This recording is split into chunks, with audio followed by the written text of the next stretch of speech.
বাংলাতে যতদিন আমি চাকরি শব্দটা শুনেছি ততদিন আমার ব্রেনে এই জিনিসটা কাজ করেনি। উর্দুতে যখন ভারতে ছিলাম তখন ওরা বলে যে আপকো কাহি নৌকরি মিলি, নৌকরি করনা है कि नहीं करना, मतलब নৌকরি মানে হচ্ছে চাকরি। তখন আমি দেখলাম কি রে, নৌকার থেকে নৌকরি, নৌকার মানে চাকর, সেখান থেকে নৌকরি। তো বাংলাতেও তো একই অবস্থা, চাকর, চাকর থেকে চাকরি।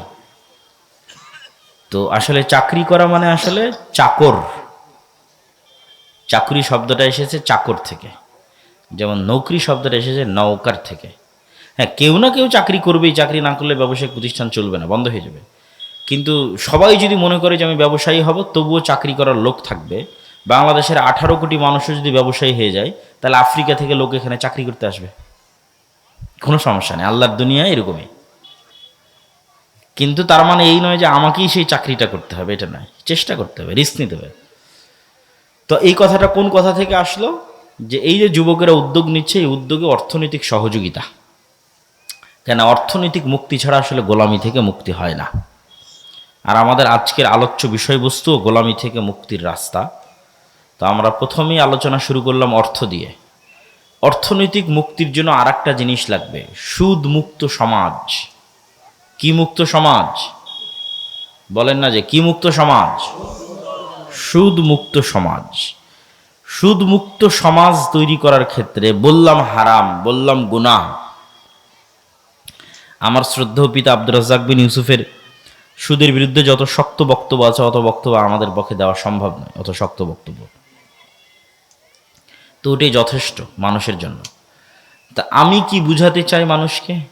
আমি মানুষকে বুঝাতে চাই সুদ হারাম, এ কথা তো ঠিক আছে, কিন্তু সুদ হচ্ছে দাসত্ব, সুদ হচ্ছে গোলামি। এবং শুধু মুসলমানদের জন্য নয়, পৃথিবীর প্রত্যেক মানুষের জন্য। পৃথিবীর প্রত্যেক মানুষের পায়ে গোলামির জিঞ্জির বেঁধে রেখেছে সুদ। হিন্দুর জন্য গোলামি, খ্রিস্টানের জন্য গোলামি, ইহুদির জন্য গোলামি, মুসলমানের জন্য গোলামি। পৃথিবীর মানুষের মৌলিক স্বাধীনতা বিনষ্টকারী হচ্ছে সুদ। এমনকি শুধু মানুষ গোলাম নয়, দেশকেও গোলাম বানাতে পারে। এবং সুদ হচ্ছে জুলম, অত্যাচার। এই অত্যাচার টাকার উপরে হয়, অর্থনৈতিক ফ্লো, অর্থনৈতিক গতির উপরে অত্যাচার হয়। টাকার একটা নিজস্ব স্বাভাবিক গতি আছে, টাকার একটা স্বাভাবিক নিজস্ব মান আছে, যে মানটা সম্পদের বিপরীতে, স্বর্ণের বিপরীতে নির্ধারিত হওয়া উচিত। তো সুদ যখন সমাজে প্রচলিত হয়ে যায়, তখন মানুষের মধ্যে গোলামির জিঞ্জিরে আবদ্ধ হওয়ার যে প্রবণতা, এটা তৈরি হয়ে যায়। কিভাবে? ধরেন, যত মা এবং বোন বক্তব্য শুনতেছে, এদের অনেকেই কোনো না কোনোভাবে কিস্তির সাথে যুক্ত আছে। তো এই কিস্তির লোন, তোমরা স্বেচ্ছাসেবকরা কি করতেছো? পিছনে যারা আছে ওনাদের বসার ব্যবস্থা করো না কেন? অনেক মানুষ পিছনে দাঁড়িয়ে আছে, যারা আপনারা পিছনে দাঁড়িয়ে আছেন একটু বসেন। বক্তব্য শেষ করতে করতেও যদি বসা না হয়, তাহলে বক্তব্য কেমনে হবে? বক্তব্য শেষ হয়ে যাবে, আপনারা বুঝতে পারলেন না, তাহলে তো হবে না। সব স্বেচ্ছাসেবককে অনুরোধ জানাচ্ছি, তোমরা পিছনে যাও এবং সবার বসার ব্যবস্থা করো। এবং গেটের ওখানে 2 জন দাঁড়িয়ে থাকো, যাতে কেউ দাঁড়িয়ে না থাকতে পারে পুরো প্যান্ডেলে।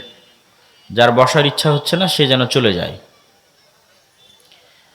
তো যত মা এবং বোন কিস্তিতে টাকা নিয়েছে, তারা সবাই কোনো না কোনোভাবে মিথ্যা বলে। কোনো না কোনোভাবে কি বলে? মিথ্যা বলে। আজ না কাল দিব, কাল না পরশু দিব, আজ এই সমস্যা, কাল এই সমস্যা। তাহলে পুরো একটা মিথ্যা বলার কালচারের মধ্যে দিয়ে তাকে যেতে হয়। এবং এই মিথ্যার সাথে সে তার সন্তান সন্ততি, পাড়া প্রতিবেশীকেও যুক্ত করে ফেলে, যে বাবা তুমি এটা বলো, আজকে মা বাড়িতে নাই, বা আজকে এটা হয়েছে। তাহলে এই যে মিথ্যার কালচারের মধ্যে দিয়ে বড় হচ্ছে, এই মিথ্যাটাই হচ্ছে গোলামি।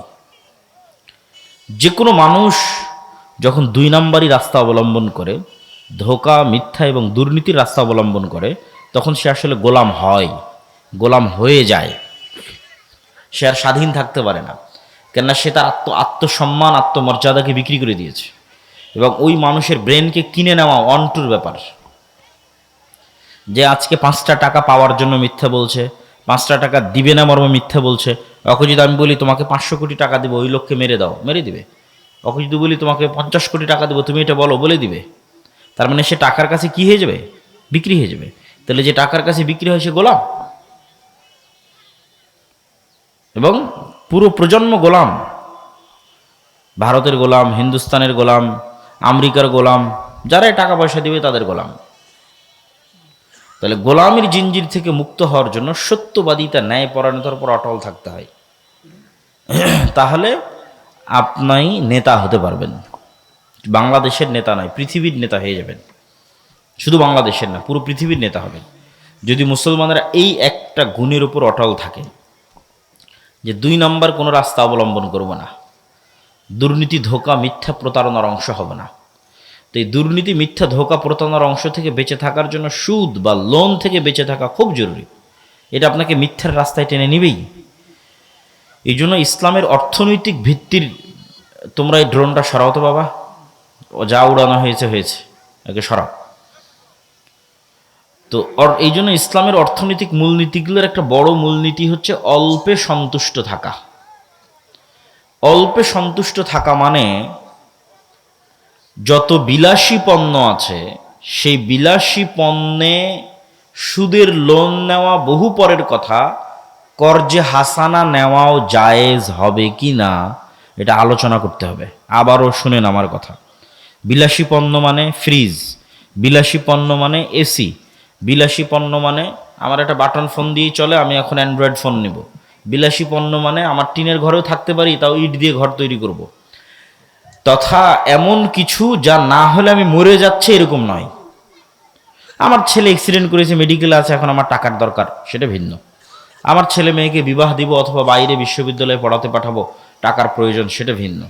কিন্তু এমন কিছু যেটা না হলেও আমি বেঁচে থাকতে পারতেছি, কিন্তু তারপরও চাচ্ছে করি, এইরকম কিছুর জন্য সুদের লোন বহু পরে কর্জে হাসানাও নেওয়া যাবে কি না, জায়েজ হবে কি না, এটা আলোচনা করতে হবে। আমি জানি না যে এরকম কোনো কাজে কর্জে হাসানা নেওয়া জায়েজ হয় কিনা। যে আমার বাড়িতে ফ্রিজ নাই, বাবা তুমি আমাকে 20,000 টাকা ধার দাও, তোমাকে আমি পরিশোধ করে দেবো, আমি ফ্রিজ কিনবো, সুদে নিচ্ছি না, স্বাভাবিক কর্জে হাসানা। এই ফ্রিজ কর্জে হাসানায় কিনা যাবে, আর জায়েজ প্রমাণ করা কঠিন আছে। কর্জে হাসানাই তখন নেওয়া যাবে, সুদের লোন বহু পরে, কর্জে হাসানাই তখন নেওয়া যাবে যখন বিপদে, তখন। আর স্বাভাবিক জীবনে অল্পে সন্তুষ্ট, অল্পে সন্তুষ্ট, সবর, যতদূর পর্যন্ত হালাল ইনকামে চলে, যতদূর পর্যন্ত হালাল ইনকামে চলে। আর এই কারণেই এই সমস্ত জিনিসগুলো ক্রয়ের কারণে আমরা ধনী হতে পারি না, গরিব হয়ে যাই। এটা আজকে একটা ফাইন্যান্সের একটা মূলনীতি দিয়ে যাই। যারা MBA BBA করে ওরা আরও ভালো বলতে পারবে। আমিও যেহেতু টুকটাক পড়েছি, 1 বছর মাস্টার্স করেছি, তা আমারও টুকটাক সামান্য প্রাইমারি নলেজ আছে। যে মানুষ কিন্তু ধনী আর গরিব চলাফেরায় ধনী গরিব হয়ে যায়। যার চলাফেরা ধনীর মূলনীতির মতো ধনী হয়ে যাবে, আর যার চলাফেরা গরিবের মূলনীতির মতো গরিব হয়ে যাবে। তো মূলনীতিটা কি? মূলনীতি হচ্ছে, গরিব যদি আজকে 50,000 টাকা পায়, গরিব যদি আজকে 1 লাখ টাকা পায়, তাহলে চিন্তা করবে এই 1 লাখ টাকা দিয়ে কী করি। 1 লাখ টাকার 20,000 টাকা দিয়ে একটা এসি কিনি, 20,000 টাকা দিয়ে একটা ফ্রিজ কিনি, আর 30-40,000 টাকা দিয়ে এটা কিনি। তাহলে এমন কাজে খরচ করলো যেখান থেকে আরো খরচ হবে, বুঝেন? এমন জায়গায় খরচ করলো যেখান থেকে আরো কি হবে, খরচ হবে। এসির বিল আসবে না, কারেন্টের বিল আসবে না, ফ্রিজ চললে কারেন্টের বিল আসবে না, বিল আসবে। মোটরসাইকেল যদি কিনে ওখানে তেল দেওয়া লাগবে না, তেল দেওয়া লাগবে। ও যদি মোবাইল কিনে মোবাইলে টাকা ঢুকানো লাগবে না, ইন্টারনেটের বিল দেওয়া লাগবে না, ওয়াইফাই নিলে ওয়াইফাইয়ের বিল দেওয়া লাগবে না। তাহলে এমন কাজে খরচ করলো যেখান থেকে আরো টাকা খরচের রাস্তা তৈরি হলো। এ গরিব হবে, জীবনে কোনোদিন ধনী হতে পারবে না, লিখে নেন। আর যারা ধনী হয় ওরা কি করে?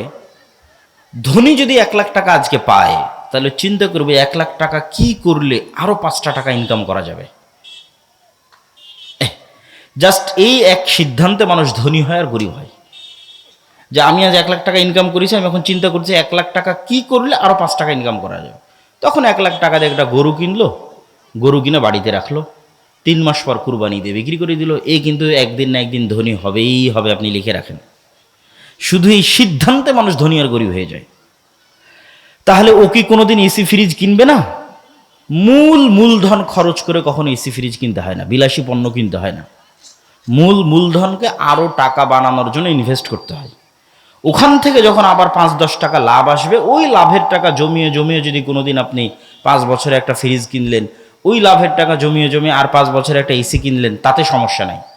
কিন্তু মূল যে বেতনের টাকা পাচ্ছেন, সেই বেতনের টাকাটি দিয়ে মূল যেটা ধান বিক্রি করে টাকা হয়েছে, এই মূল টাকাটি দিয়ে আপনি এমন জায়গায় খরচ করলেন যেখানে আরও বেশি খরচ হবে, তাহলে আপনি জীবনে কোনোদিন ধনী হতে পারবেন না, মরা পর্যন্ত গরিব থেকে যাবেন। এই জন্য মূল টাকাটা ইনভেস্ট হতে হবে, যেখান থেকে আবার কি আসবে বলেন তো? আবার কি আসবে? আবার টাকা আসবে, আবার 1 টাকা হলেও ইনকাম হবে, তাহলে আপনি ধনী হবেন। আর যদি এই সবরের উপর, এই ধৈর্যের উপর টিকে থাকতে পারেন, যে আমি আমার বিলাসিতার জন্য, আমার পরিবারের বিলাসিতার জন্য কম খরচ করব, আরও বেশি কিভাবে টাকা ইনকাম করা যায় সেটার জন্য বেশি ইনভেস্ট করব, তাহলে আরও দ্রুত ধনী হবেন, আরও তাড়াতাড়ি ধনী হবেন। আর যে যত বিলাসী সে তত গরিব, যে যত বিলাসী সে তত গরিব, যে যত ত্যাগী সে তত ধনী, যে যত ত্যাগী সে তত ধনী। আর টাকা যখন আসবে তখন প্রথমে খরচ করতে হবে গরিব মিসকিনের জন্য, অসহায়ের জন্য, মসজিদ মাদ্রাসার জন্য। কেননা টাকা দিয়ে জান্নাত কিনতে হবে, ইবাদত দিয়ে জান্নাতের গ্যারেন্টি দেওয়া খুব কঠিন, গুনাহ থেকে মুক্ত থেকে জান্নাতের গ্যারেন্টি দেওয়া কঠিন। কে এখানে দাঁড়িয়ে বলতে পারবে যে আমি 1 ওয়াক্ত সালাতও কাজা করিনি? কে দাঁড়িয়ে বলতে পারবে যে আমি 1 ওয়াক্ত সালাতও দুনিয়ার কথা চিন্তা করি না? কেউ বলতে পারবে না। কে দাঁড়িয়ে বলতে পারবে যে আমি নিষ্পাপ, জীবনে একটাও গুনাহ করিনি? তাহলে আল্লাহর সামনে দাঁড়িয়ে বলতে পারবেন না আল্লাহ 1 ওয়াক্ত সালাতও কাজা করি না, তবে আমাকে জান্নাত দিতেই হবে? বলতে পারবেন না। আল্লাহ আমি জীবনে একটাও গুনাহ করিনি, জান্নাত দিবা না কেন? তাহলে জান্নাতে যাওয়া নির্ভর করতেছে আল্লাহর দয়ার উপর, যে আল্লাহ সালাত তো ভালো মতো আদায় করতে পারিনি, মাফ করে দাও। আল্লাহ গুনাহ তো অনেক করেছি, ক্ষমা করে দাও। আল্লাহ দয়া করে ক্ষমা করে দিলে জান্নাতে যেতে পারবে।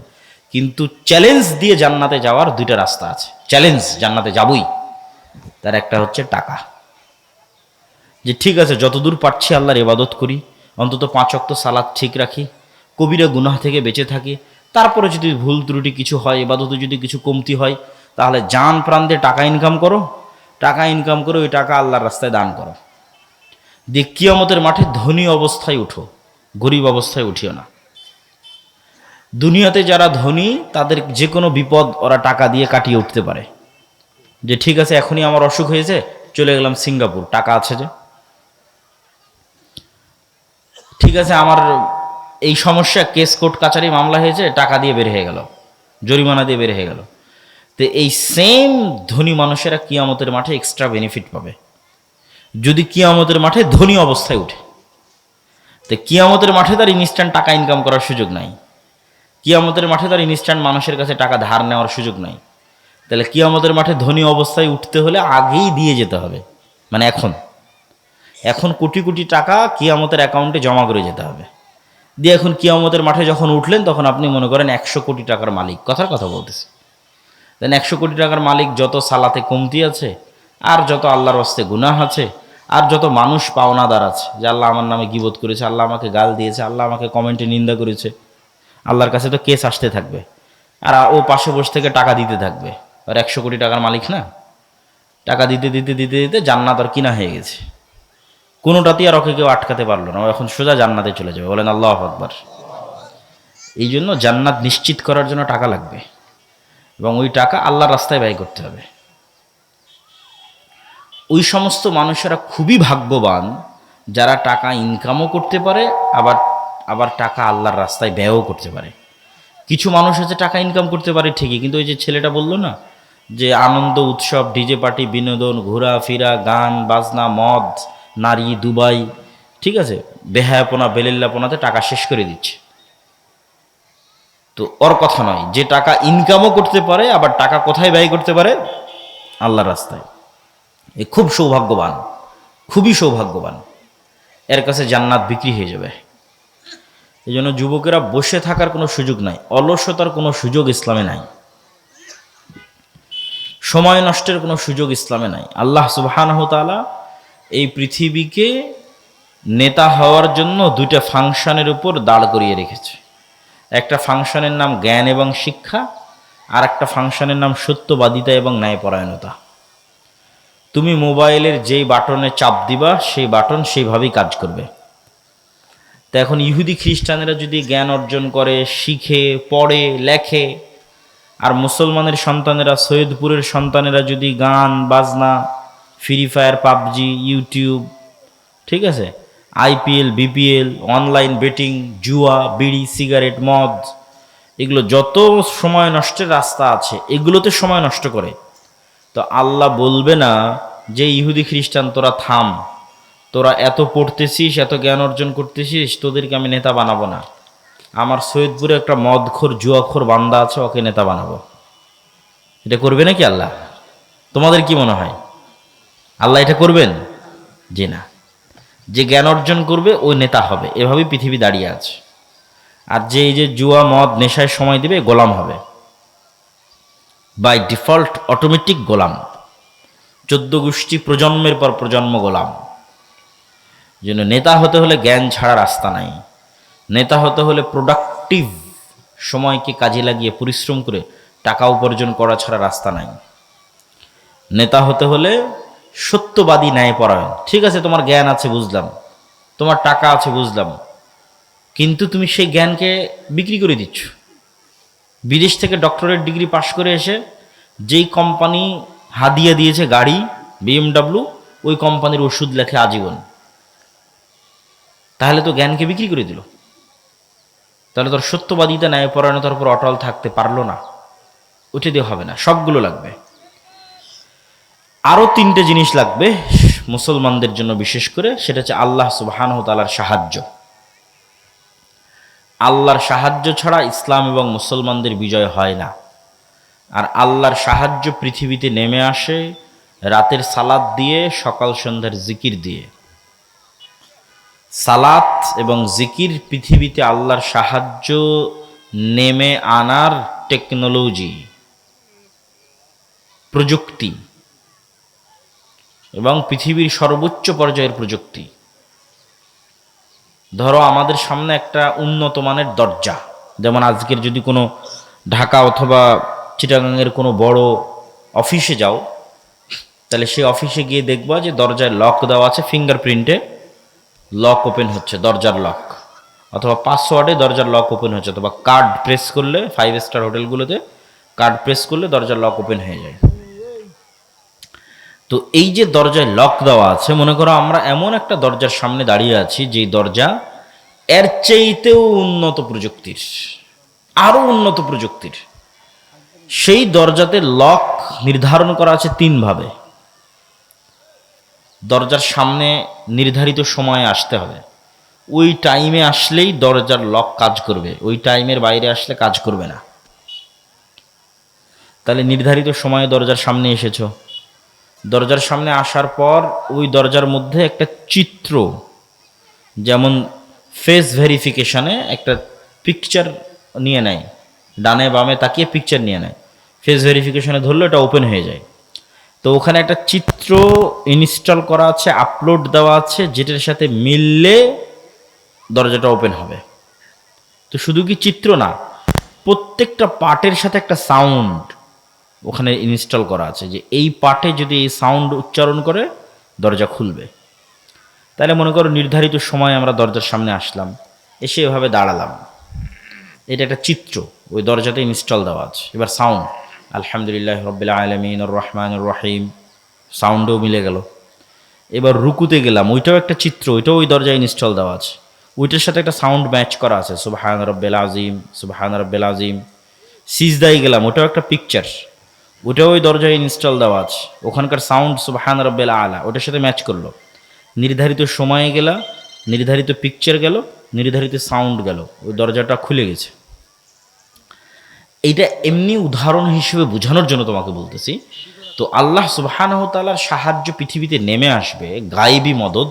তো গায়েবের পাসওয়ার্ড, গায়েবের ওই দরজা ওপেন হবে সালাত দিয়ে। বল আল্লাহু আকবার।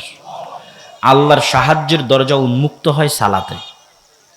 এই জন্য সূর্যগ্রহণে আল্লাহর নবী সালাত পড়ে, চন্দ্রগ্রহণে আল্লাহর নবী সালাত পড়ে, বৃষ্টির দরকার হলে আল্লাহ নবী সালাত পড়ে, জানাজার জন্য আল্লাহ নবী সালাত পড়ে, যুদ্ধের মাঠে সালাত পড়ে, যে কোনো বিপদ আপদে সালাত পড়ে। কেন এটার চেয়ে পাওয়ারফুল কোনো টেকনোলজি পৃথিবীতে নাই যেটা পৃথিবীতে আল্লাহর সাহায্য নামিয়ে আনতে পারে আসমান থেকে। এই জন্য মুসলমানেরা যারা সালাত আদায় করে না এরা আল্লাহর গন্তির মধ্যেই পড়ে না, আল্লাহর কাউন্টের মধ্যেই পড়ে না, খাতাতে নামই নাই। এই জন্য ও ধর্তব্যের মধ্যে আসবে না, সার্টিফিকেট পরীক্ষা কোনো কিছুতেই কাউন্ট হবে না। যতক্ষণ আছে সালাতে ততক্ষণ কাউন্ট হবে। আরও যদি তোমাদের সহজ করার জন্য বলি, ইয়াং জেনারেশন, তোমাদের সহজের জন্য বলতেছি, ইবনুল কাইয়িম রাহিমাহুল্লাহ বলছে যে বান্দা যখন সালাতে দাঁড়ায় এবং নির্ধারিত সিজদার জায়গায় চোখ রাখে তখন আল্লাহ সুবহানাহু ওয়া তাআলা তার নূরের পর্দা সরিয়ে বান্দার মুখোমুখি হয়ে যান।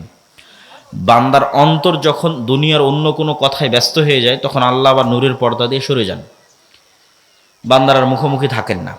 তো এই উদাহরণ যেহেতু ইবনুল কাইয়িম রাহিমাহুল্লাহ দিয়েছে, আমি তোমাদের বোঝার জন্য আরও সহজ উদাহরণ দিই। তোমরা অনলাইনে জুমে ক্লাস করো না? অনেকেই অনলাইনে ক্লাস করেছো, এরকম কে কে আছো এখানে? অনলাইনে যখন ক্লাস করো তখন ইন্টারনেট কানেক্ট থাকার কারণে তোমার টিচার অনলাইনে আসলো, তুমিও জুমে লগ ইন করে ক্লাসে ঢুকে গেলা।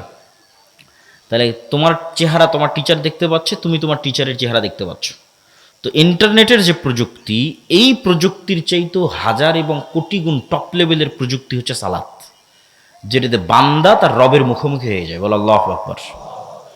তো যে আসে তুমি তোমার টিচারের মুখোমুখি হলো না, অনুপস্থিত থাকলা, তো তোমার সার্টিফিকেটও নেই, তোমার নাম্বারও নাই, কিছুই নেই। তো তুমি দিনে 5 বার রবের দরবারে গিয়ে হাজিরা দিলে না, ওই সেম সিস্টেমে সেম ফরম্যাটে যেটাতে গায়েবে নির্ধারণ করা আছে, লাউহে মাহফুজে যে ফরম্যাট নির্ধারিত আকারে আছে ওটার সাথে মিলতে তো হবে। ওটাই তো পাসওয়ার্ড হিসেবে বললাম। তুমি দিনে 5 বার ওই কাজটা করলে না, তো তুমি তো আল্লাহর গন্তির খাতার মধ্যেই নাই। তোমার এখন বাকি আমল দিয়ে লাভ কি? তোমার ভোট দিয়ে লাভ কি? তোমার তাকবীর দিয়ে লাভ কি? তোমার মিছিল দিয়ে লাভ কি? কোনোটাই কোনো কাজে আসবে না, সব বাদ, সব জিরো। আগে হাজিরা হতে হবে, হাজিরা হওয়ার পর বাকি কাজ। এই জন্য 5 ওয়াক্ত সালাতের কোনো বিকল্প নাই। নিজের পরকাল বাঁচাতে, আল্লাহর সাথে নিজের সম্পর্ক ঠিক রাখতে এবং গোলামি থেকে মুক্তির লক্ষ্যে 5 ওয়াক্ত সালাত সবার আগে, সবার চেয়ে জরুরি। 2 নাম্বার আর একটা আমরা বলেছি জিকির। একটু পানি বা একটু চা দিয়েন তো। সকাল সন্ধ্যার জিকির, জিকির বোঝানোর জন্য, এরকমই তোমাদের পরিভাষায় বোঝানোর জন্য আমি বলি, জিকির হচ্ছে সাউন্ড টেকনোলজি, আওয়াজ কেন্দ্রিক একটা টেকনোলজি, একটা প্রযুক্তি। এই যে এখানে যত ক্যামেরা আছে, পানি দিলেও হবে, সমস্যা নেই। এখানে যত ক্যামেরা এবং মোবাইল আছে এগুলো সবগুলোই আলো বা লাইটের যে ওয়েভ তরঙ্গ আছে ওই টেকনোলজির উপর দাঁড়িয়ে আছে। সমস্যা নেই, সমস্যা নেই, জাযাকাল্লাহ খাইর।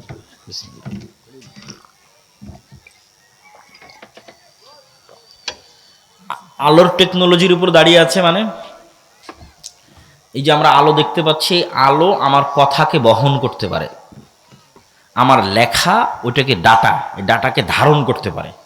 আমি এখান থেকে বলতেছি, এই আলো এই কথাটাকে ওর গতিতে উড়িয়ে নিয়ে আমেরিকা চলে যাচ্ছে ওই মোবাইলের মাধ্যমে। এখন বলতেছি আমেরিকা ওরা এখন শুনতে পাচ্ছে। এটা আগেও যেত, পৃথিবী যেদিন থেকে আছে সেই দিন থেকেই যায়। আমরা জানতাম না, আমরা ব্যবহার করতে পারিনি, শিখিনি ব্যবহার করা।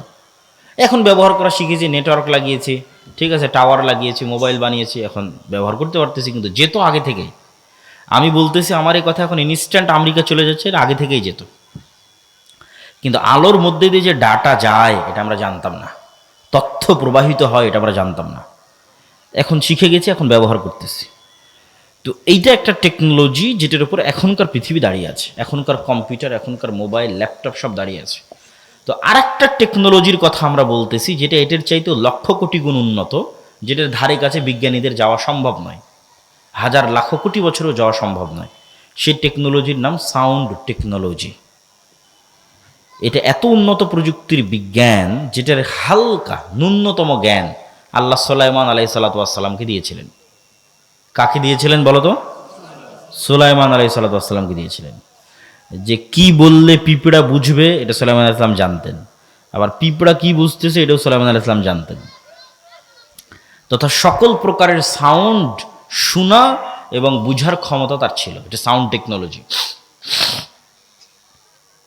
অনেক মুফাসসির লিখেছে যে সুলাইমান আলাইহিস সালাম যে বললেন কে পারবা বিলকিসের সিংহাসনকে চোখের পলকে আমার এখানে উপস্থিত করাতে, তো ইফরিত মিনাল জিন, জিনদের একজন ইফরিত বলল, ইফরিত নামক, যে আপনি বসা থেকে দাঁড়ানোর আগে সিংহাসন এখানে উপস্থিত করব। তো সুলাইমান আলাইহিস সালাম রাজি হলেন না। তখন কোরআনের আয়াতে বলা আছে যে এমন একজন লোক যাকে আল্লাহ জ্ঞান দিয়েছিল, ওখানে কিন্তু আর বলা নাই যে জিন না মানুষ, এটা বলা নাই, বলেছে এমন একজন যাকে আল্লাহ জ্ঞান দিয়েছিল, সে বলল যে আমি চোখের পলক ফেলার আগে সিংহাসন নিয়ে আসতে পারবো। জিন কিন্তু পারেনি। আগে যে ইফরিত নামক জিন, ও বলেছে আপনি দাঁড়িয়ে আছেন বসার আগে অথবা বসে আছেন দাঁড়ানোর আগে নিয়ে আসবো। সুলাইমান আলাইহিস সালাম এটাতে রাজি হয়নি। এমন একজন যাকে আল্লাহ জ্ঞান দিয়েছিল সে বলল আপনার চোখের পলক পড়ার আগে নিয়ে আসবো। তো অনেক মুফাসসির লিখেছে মানে বিশেষ জিকির দিয়েই কাজটা করেছে, সাউন্ড টেকনোলজি। এবং অনেক বিজ্ঞানী বলেছে যে পিরামিড যে তৈরি হয়েছে এত উঁচুতে যে পাথর চলে গেছে, আজকের পৃথিবীর সবচেয়ে বড় ক্রেন দিয়েও এত উঁচুতে পাথর নিয়ে যাওয়া সম্ভব নয়। কেমনে গেল?